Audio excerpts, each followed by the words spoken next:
ठाकरे गटाचे जिल्हा प्रमुख बडगुसर यांच्यावर गुन्हा दाखल करण्यात आलाय।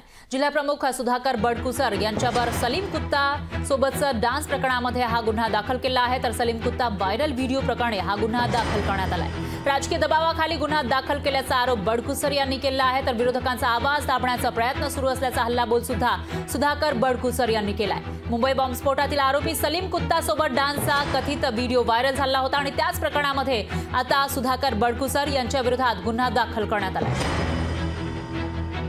गुन्हे दाखल करण्याचा षडयंत्र त्या ठिकाणी निर्माण केलं, परंतु पोलिसांनी जर संशयित व्हिडिओ होता, दोघं जे खासदार आणि ज्या कोणी महिला होत्या त्यांचे सीडीआर रिपोर्ट काढले असते, टेलिफोन चेक केले असते,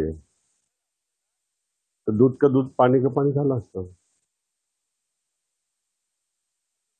म्हणजे विरोधकांना दाबण्याचा प्रयत्न हा निश्चितपणाने निंदनीय आहे। लोकशाही मराठी ऐका, पहा, जागरूक रहा।